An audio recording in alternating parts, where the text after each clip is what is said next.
sad over what a sign of defeat this could be taken as. On the morning of day 20, Dixon wakes up to discover all three of them have been sleeping, so there's been no watch.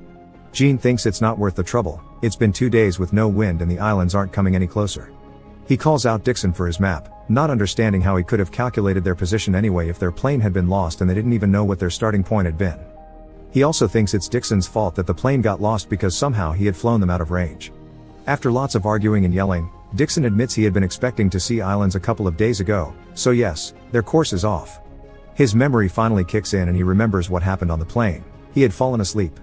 It was only a couple of minutes, but still enough for them to miss their turn. He apologizes for his mistake, knowing he will never be able to make up for it. A depressing mood falls over the raft, so trying to make things better, Gene picks up the chart and says that while it may not be perfect, it's their only hope to return home.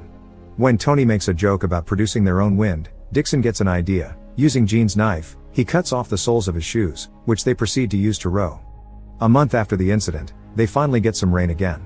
Except this isn't average rain, it's a full raging storm with lightning included. The waves grow high and aggressive, and they end up turning the raft over. The men fall in the water and lose the few tools they had, including their rowing shoes, but the raft is more important. They find each other by holding onto it and together with the help of the wind, they flip the raft back on position before climbing on it, huddling close for warmth until the storm passes. The rain is gone in the morning, but the men are too tired to do anything else other than laying down. Having lost all hope, their conversation turns depressing. They discuss what to do with the body if one of them dies since it could be food, remember the people at home that believe them to be dead, and make Dixon cry when Tony and Jen say they wouldn't have sent him to court-martial for his mistake. Tired of this somber mood and thinking they've come too far to give up now, Tony convinces his friends to row with their hands to at least go down trying. This tires them out so much that Dixon does what he said they wouldn't, which is drinking seawater, and Tony falls asleep so deeply that for a moment they believe him to be dead.